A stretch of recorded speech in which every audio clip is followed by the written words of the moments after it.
Here again with Robby Gutierrez, NAIA Ball. I think this is year 6 for us doing this, so it doesn't seem like it, but it's always great having every one of you guys that comes on every year with me. So it's great to see you again, Robby. Absolutely, Ryan. I mean, I'm really excited to do this every year. I feel like, my annual appearance every year gets better and better. Definitely excited to be here and really break down NAIA baseball from NAIA Ball. You know, another West Coast school won the NAIA championship last year in Hope International. Are we going to see another one, or is this a year where we're going to see somebody else win it? Wow.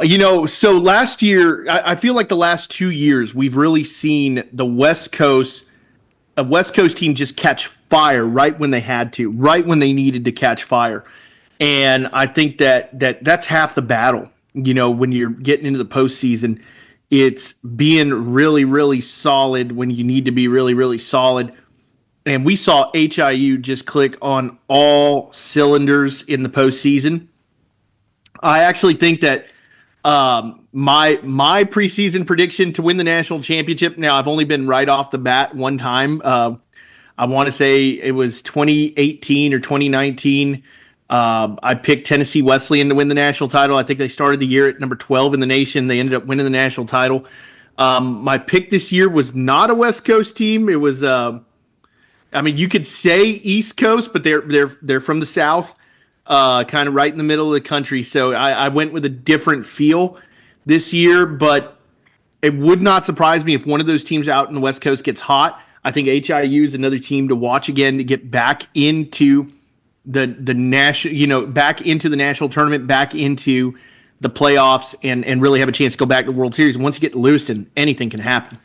And I'm an advocate of the way that they play. If you look, the last year, Misericordia won the Division III national championship, and they play a West Coast style also. And I think it's, and that park flies in Lewiston. I was there again last year, and it does fly a little bit, but not all the time. And the teams that can pitch and play defense and put pressure on the opponent, I think they do well in that type of setting. And that's what you saw at Westmont 2 years ago, and that's what you saw at Hope last year, is they play a West Coast style where you're going to see better pitching, so you may not score as many runs as you used to. If you look at the power numbers at NAI historically, there's a lot of teams that can drive the ball out of the ballpark.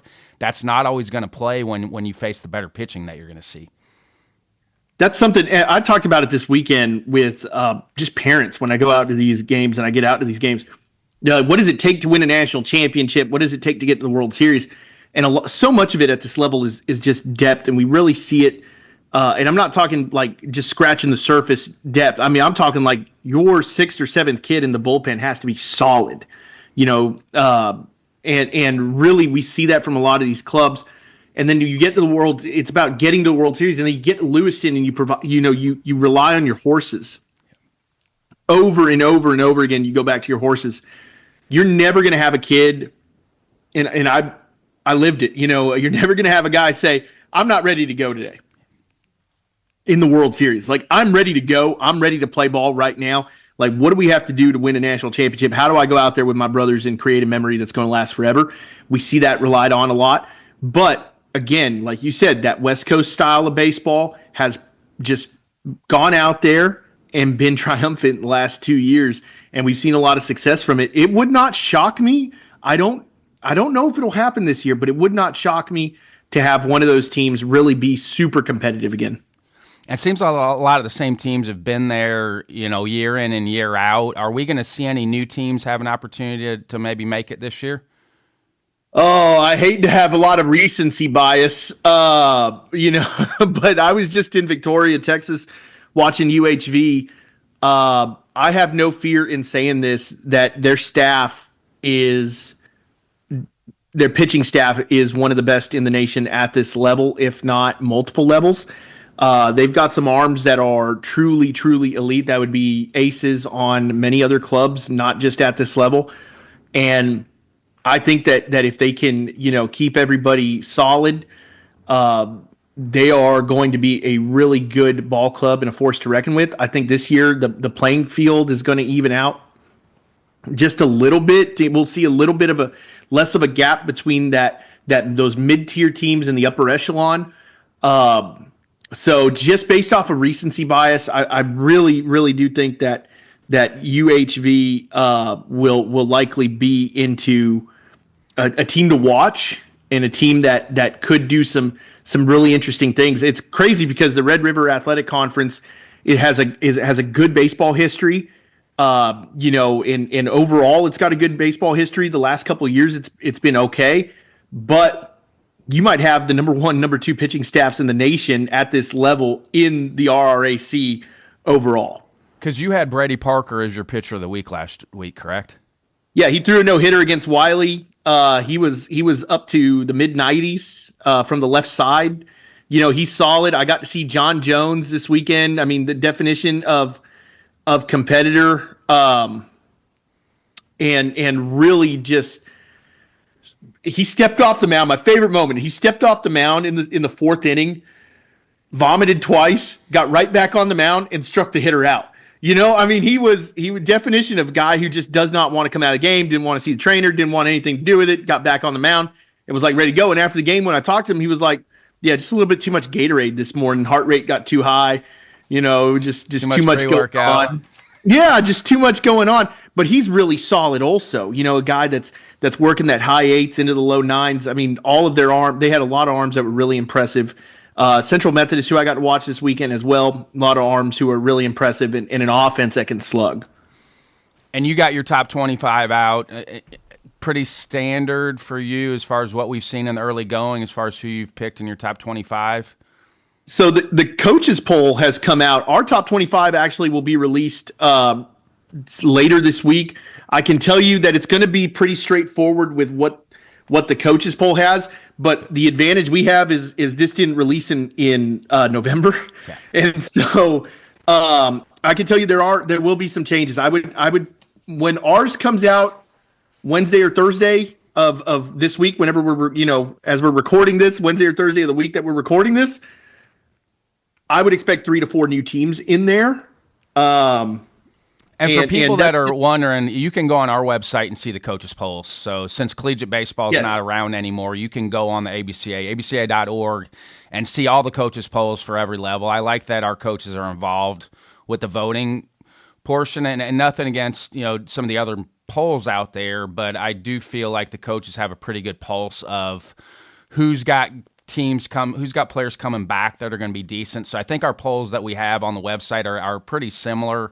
I did the D3 show, and our top 25 was very similar to what Jim Dixon had with D3. And Jim Dixon knows more about D3 than anybody. He's kind of similar to you, Robby.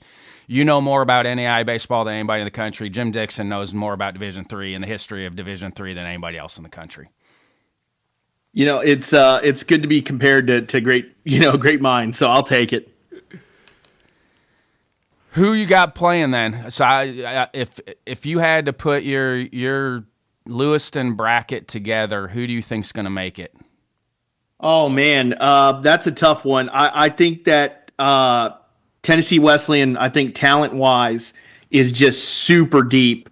I think Tennessee Wesleyan's one of those ball clubs that is going to be really, really solid this year. I think they've got a really deep staff and just extremely talented. LC State back into the World Series. I've got them in there. I think that this is, they've, from what I've heard, I haven't gotten to really hone in and see them yet, but from what I've heard, that the offense is solid. They've got some really good arms. If they could stay healthy, wouldn't have a problem saying that they're a Lewiston team. I like Hope to get back there. I really like Hope to get back there. I think that when they're healthy, they're going to be good. I know they had some injuries this weekend. Hope if everybody's okay, I think that they probably, have a couple arms that can get them there. So, what do we got there? What is that? 3? LSU Shreveport 4. I think they were my pick preseason. And that's Red River also, right? Shreveport? Yes. Okay. They were my pick. Shreveport was my pick to win the World Series this season. Georgia Gwinnett, always. I think that the Grizzlies are super talented. I think Weber International's got some dudes this year that can compete. I don't know how their bullpen. I'm still a little bit suspect on their bullpen, but I think some of their frontline arms are extremely talented. So that's 6. I'm going to go with Cumberland's Kentucky. They've been rolling. They've been rolling. They've gotten they couldn't get over the hump. They couldn't get over the hump back-to-back years going to Lewiston. I'd love to see them get back there. They finally won a game last year. They did, so they're going to be, that experience keeps turning. They got Muniz coming back, who was our National Player of the Year. I mean, we had Joey Grabanski break the NAIA baseball home run record, career home run record last year. Muniz is about to break that again, in back-to-back seasons. We're going to see that broken. I love Reinhardt's club and really what Burton does there. So they're going to be my 8th team. And then for 9 and 10. You're hard pressed because there's some teams that are on the outside looking in right now that have gotten there here recently. Yeah. And I'm going to take Gabe Grinder in Southeastern for my 9th. And then for number 10, that's a tough one. I feel like there's a ton of teams that could be there. Central Methodist. Bellevue's always a great one to watch. Faulkner, you never know they've got some guys that are coming in that are going to be absolute thumpers. There's a ton of William different Carey's been there. I mean, William Carey's been back-to-back seasons, but for the sake of not having everybody tell me that Christian. I mean, you got for the sake of just being like, oh, well, he's only got teams from the South. I like Indiana Southeast. I thought they played really well this weekend against LSU Shreveport. You had a little bit of a battle of the brothers there between Brad and Brett Neffendorf. It was really cool to see. But I do think that Indiana Southeast is going to be a competitive team this year. They competed well against Shreveport. In Shreveport, which as I know personally, tough place to play. There are a few places at this level that create really tough home environments, and that is one. The good thing is the winter. I mean, I know we had a couple of cold snaps there, but it wasn't awful where teams have probably been able to get outside a little bit that historically maybe aren't able to get outside. Well, I was getting we were seeing messages and posts from, like, I think it was Aquinas that was in Michigan talking about being outside, but then this weekend talking with Nate Breland that they were outside for just the 5th time on Sunday. Yeah. And that was their second day of games, and so I think that, you could tell a little bit on that first day, but that second day they looked a little more solid. Now, granted, they saw some really solid arms, and it's great to see early on in the season. Last couple of years, we've had some teams make it for the first time. Do we have anybody laying out there who hasn't ever made the World Series that might make the World Series? There could be. I do, again, going back to recency bias because I just saw them this weekend. I really like that UHV staff. I'd love to see their offense. Made it? They've never made it, okay, no. I'd love to see their offense grow a little bit more and see what that could look like. But it's like you said, there's been a lot of teams recently that have just continued to make the World Series over and over and over. I think we're going to have a lot of evenness across the league this year. So I'd love to see some teams get back there, have the potential to get back there that haven't been there recently in the last several years. I think St. Thomas is one of those teams that if they stay healthy could really be there. Loyola's never been there out of New Orleans. They could be one as well. So there are definitely a couple of teams across the nation that could get there. I think USAO, Science and Arts of Oklahoma, is going to be much improved. They were for many years under Mike Ross just an absolute pitching factory, just developing professional players. You can watch the Caribbean World Series right now and see, a player from USAO out there. You can see Central Methodist, Robby Merced out there also playing for Puerto Rico. So it's like, There's definitely some really good teams. I think Mid-America Christian out of Oklahoma City, I got to see them this weekend. They're a little banged up early on in the year. They're playing a good schedule. They're going to play some good teams. They're probably not thrilled with their 4-4 right now, but I definitely think that they're a team. They were a team that had high expectations for themselves last year. First time ever being a really high seed, having to go on the road as the number 1 to Hattiesburg, Mississippi, play William Carey. Like, I get it. I've done that as a player, been the number one in Hattiesburg, and it's tough to go there and play at Milton Wheeler and take on Bobby and really just see what that ball club looks like. And they feel like they fell a little bit flat. But I'd like them to get back. I think Central Methodist, the way their offense works, they're going to be an interesting team to watch. And there's always going to be, like, we're going to be sitting here in March talking about, man, how did we not see so-and-so? They're going to be really good. So I think that there's going to be somebody's going to come out of the woodwork that we're going to be like, okay, they're solid. I feel like just kind of the way that Arizona Christian has been.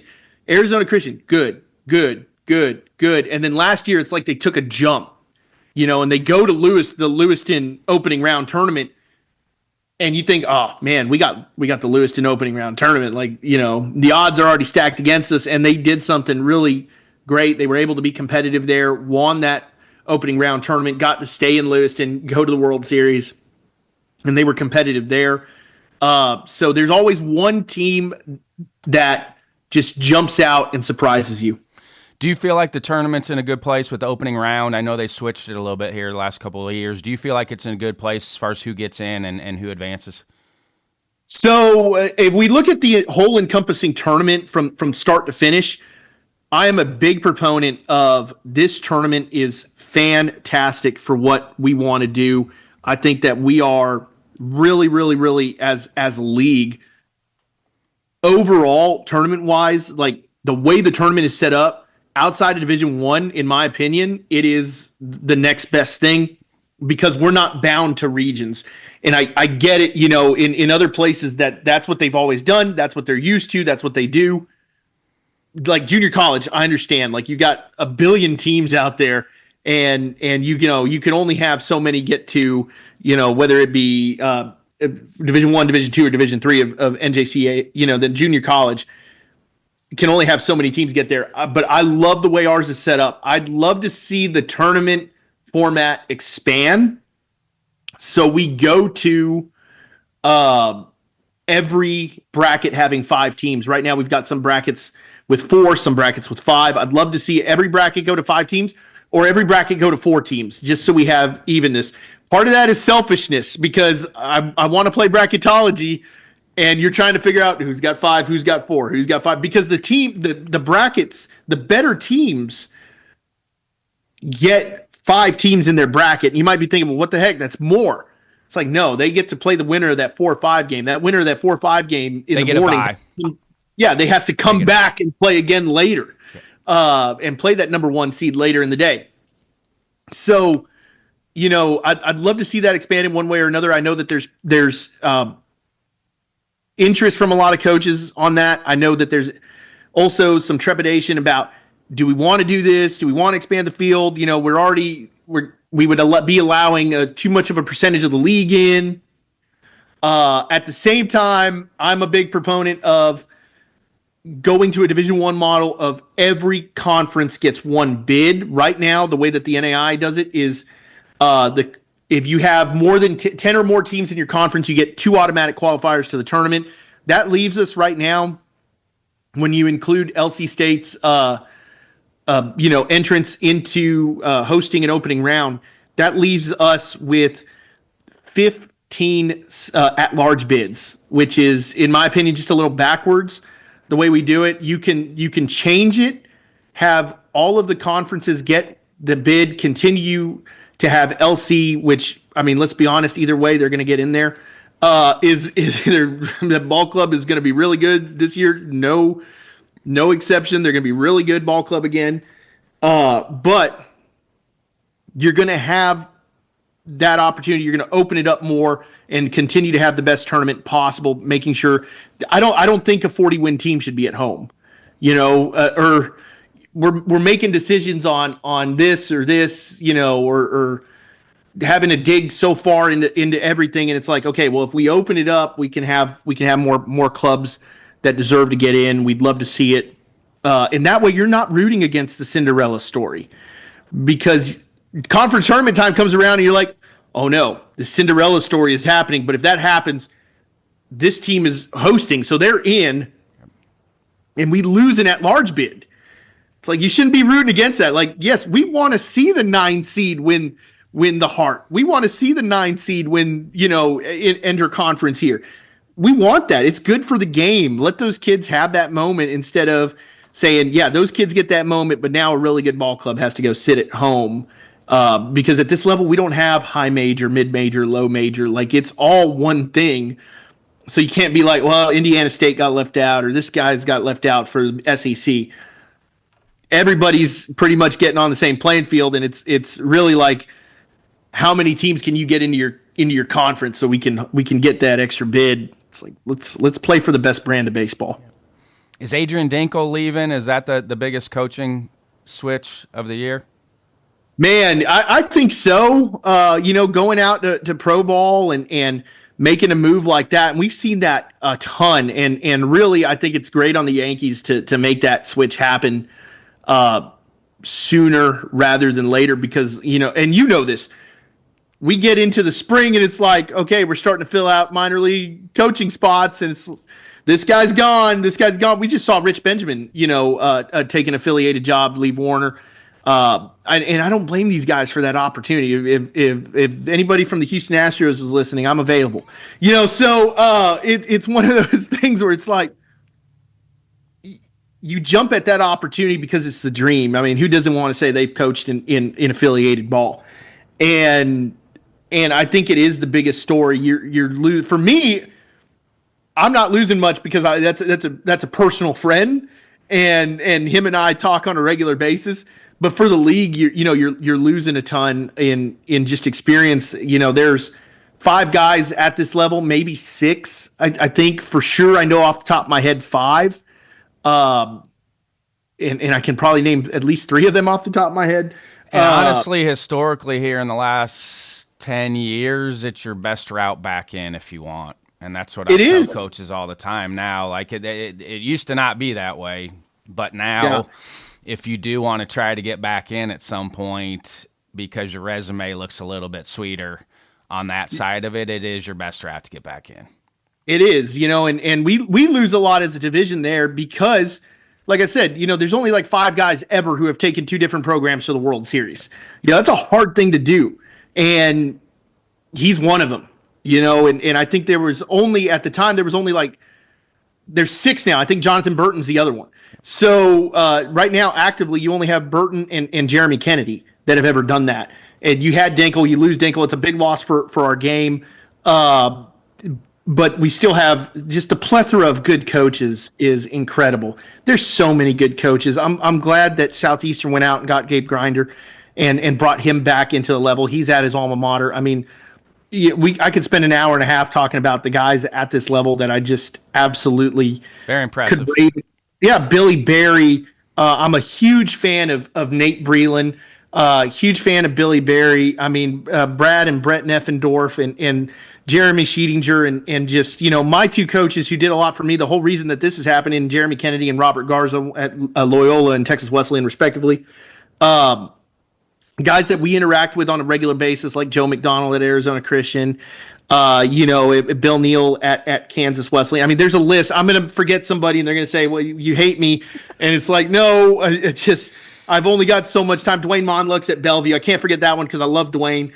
And if I forgot anybody that I talk to on a regular basis, I'm sorry. Just please send your hate mail to Connor. And Brian Mahalik now is our NAI chair for the ABCA. So Brian Weedy rotated off, so voted on at the convention this year. So Brian Mahalik is actually our NAI chair this year.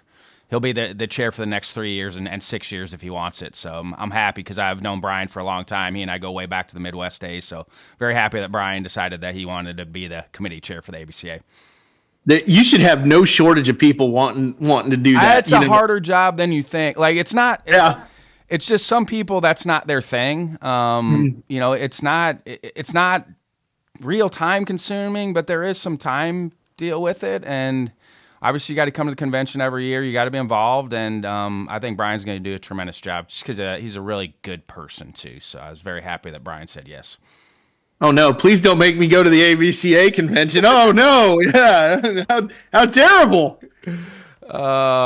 You came out with your preseason player watch. So what other players are you excited about coming into the season? Oh, there's a lot nationally. There's some guys that haven't played yet that we're waiting to make sure that they are on rosters that are Division I guys that are getting second chances. I think just off the top of my head of guys that we've seen early on in the season, you know, Brady Parker over at UHV is incredible. We just named Alex Tolbert at Simpson. I think it's the first time we've ever had a player from Simpson be, the national player of the week for us at our level. There's guys across the nation like Freeman at Ottawa. Like nobody's going to talk about he's played 4 games and stole eight bases. That's crazy. There's just things like that go on. I think that there are going to be arms that we haven't seen. I'm excited, and he was on the team, so you'll have to excuse me. But John Ponder hasn't played in a year from Georgia Gwinnett. Coming back, that's a guy that I'm really excited about because he was huge for GGC in 2023, getting back into it and really having that opportunity to jump in there and play the game again. And it's so hard for me to just kind of pick and choose because let me tell you, this year was one of the years that we had the biggest debates about who should be here, who should be there for our preseason teams. Usually it's just plug and play, returner. This year we actually really sat down and said, okay, where are we at? This is what we're going to do with this, and this is who we're going to take.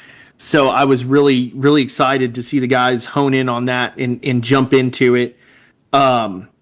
If you ever get a chance, I'd catch an Isaac Rohde start from LSU Shreveport, and he's a guy that I would watch every time if I have to. So there's going to be a lot of arms nationally that you can watch. Ben Harris from GGC is going to be a fun one also. That's a guy that's been at this level for a long time and is just consistently provided over and over and over and over. So there's no shortage of good ball players. And one of the things is I was chatting with a couple of my summer kids. I was like, I went this weekend and I didn't see an arm below 86, and it's like outside of a side armor, I didn't see an arm below 86. And this level continues to get good talent, continues to bring in kids that get overlooked at other places. And that's one of the things that I talked to multiple players about this weekend is, everybody in some way at this level is a second chance guy, whether you were overlooked, whether you didn't have that opportunity and somebody brought you in and took that chance on you, Division I bounce back, JUCO guy, guys coming from D2, D3, guys coming from other institutions for one reason or another. The level of talent at this level is massive. It's continuing to grow. And I think we're getting back to where we were at. We just, coming off of a year where we had, I want to say 8 or 9 players drafted, which since the draft changed was our highest amount. We were so used to in the 40-round draft having 20 plus guys get selected. And then when the format of the draft changed, the level had to change with it. And some of the arms at this level are really, really solid, and they'll continue to be really, really solid, I think, just throughout the years. Last couple of years, there's been some really good early season tournaments. We got the same deal going on with early season tournaments. Seems like there's been some really good ones the last couple of years. We got some good early season tournaments coming up. Yeah, so we just had the East-West, which the East dominated. So that's why, that early West Coast question, I was like, But you know what? The East has either won or tied every year with the West. And I think this is the 3rd year of that showcase. And the last 2 years that this has happened, we've had a West Coast champion. So maybe this is the best thing to happen to the West is that exposure early on. But we're really excited for the Cajun Collision. We've got this partnership going on with the Show Me League guys, and really being the sponsor of our coverage there at the Cajun Collision at the Sterlington Sports Complex. And I just think that the city of Sterlington, the Sterlington Sports Complex, multiple fields, video on all fields, just really, really great environment that they put together. My entire team will be there this weekend in Sterlington for that. I mean, we kick it off with a good one, Central Methodist, Louisiana Christian, but you're also going to see Tabor. Mark Standiford is a figure in this league. LSU Alexandria, who had a couple of early season upsets. You get Nelson University in there, the artist formerly known as Southwest Assemblies of God, now Nelson University. Kokomo, who had some big upsets early on in the year. Georgetown College, McPherson, and of course, I mean, how could you complain about your first matchup of the tournament? Friday you're going to get to see LSU Shreveport take on Mid-America Christian, which is a ranked matchup. Park University, who had a big year last season, Dakota State, USAO. There's going to be some really, really solid ball clubs out there this year. The field is not as big as it has been in previous years, but we are really excited for the field of teams this year. And there's not going to be any sort of shortage of talent out there. If you're in the northern Louisiana area, I would definitely take an opportunity, go out there, see the caliber of baseball, go watch LSUS, go watch MACU, go watch USAO, go watch Central Methodist slug it out.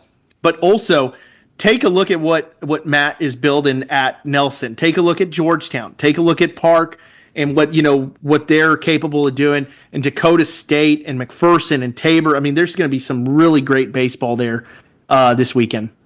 Who else is helping you now? Who's on your staff? Absolutely. Really, really cool. So my right hand is Connor Darnell. So Connor handles all the background things, and he takes the brunt of the force from me. I feel like he's been doing that since he was intern Connor.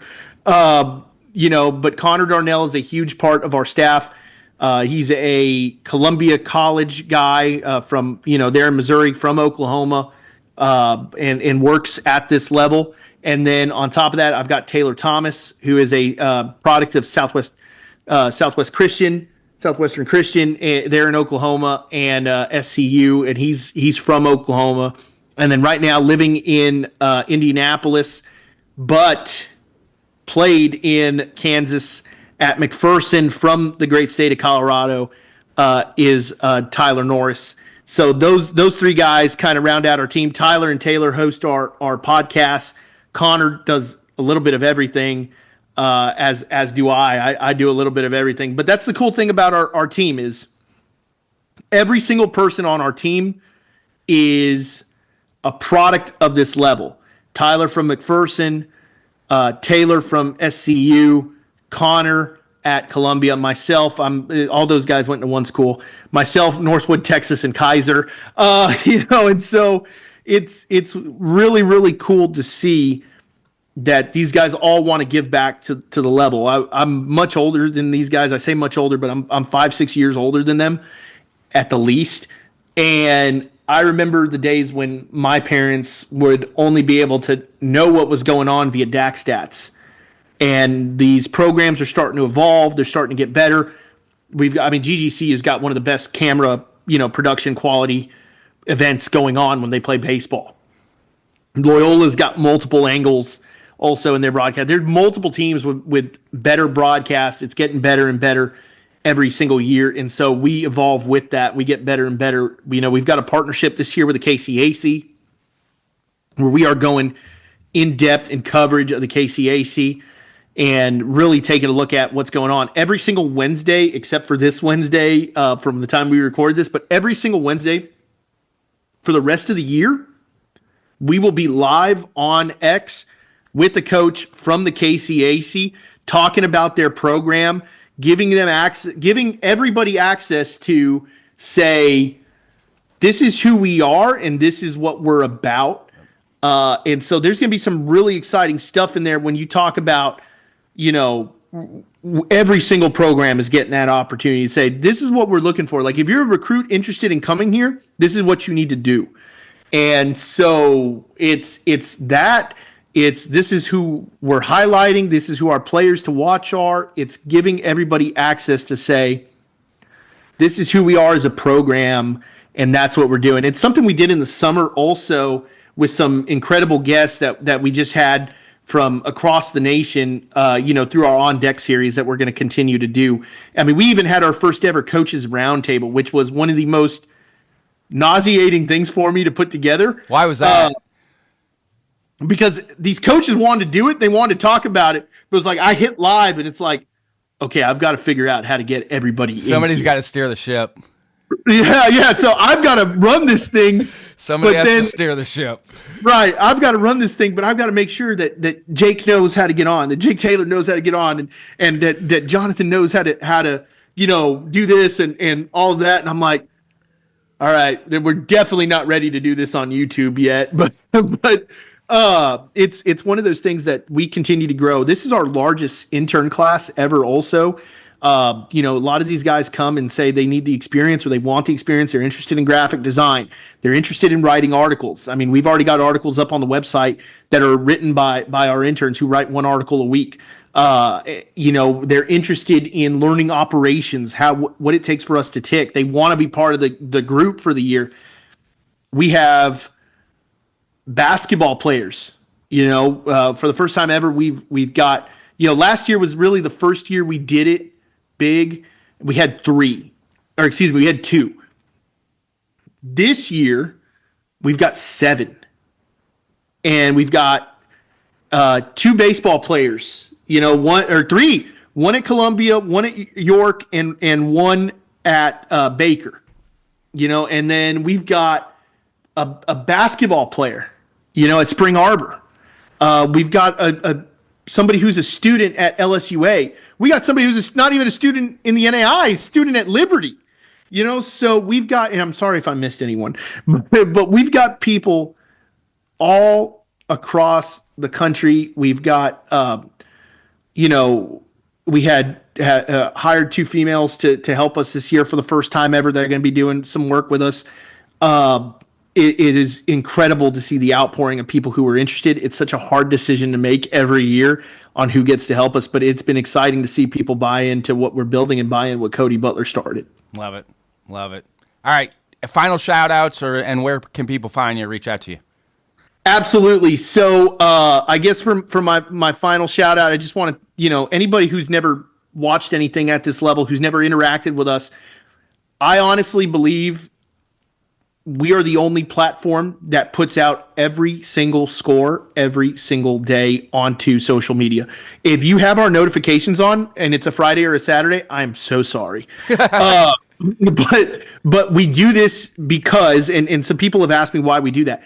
We do that because we don't have a platform. There is no API written for me to skim from the website and create a scoreboard for our website.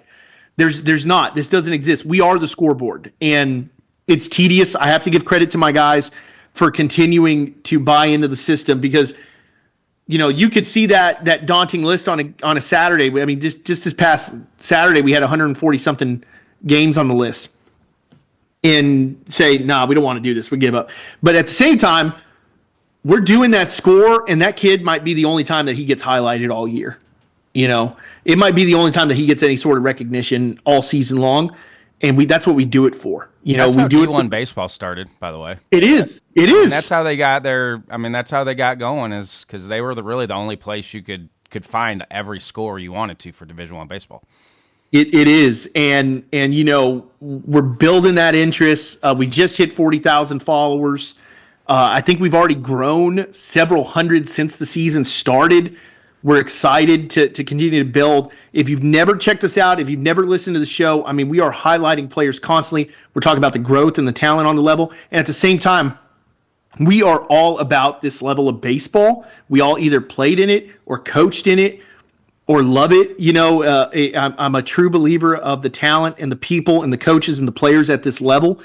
And I wholeheartedly believe you should check us out because we're opinionated on the direct, and this, right? And I am too. I mean, I obviously coach in 100%. Division I. I didn't really know much about NAIA, and now that I've been able to go watch, and it's a very good brand of baseball, and everybody should be proud at the NAIA of the product that they're putting on the field. They do a tremendous job. It's very good. Yeah, we're always gonna tell it how it is. I like to say we're advocates, just like y'all are for coaches and players and the game. That's what we are. We're advocates for the game. And so this matters to us.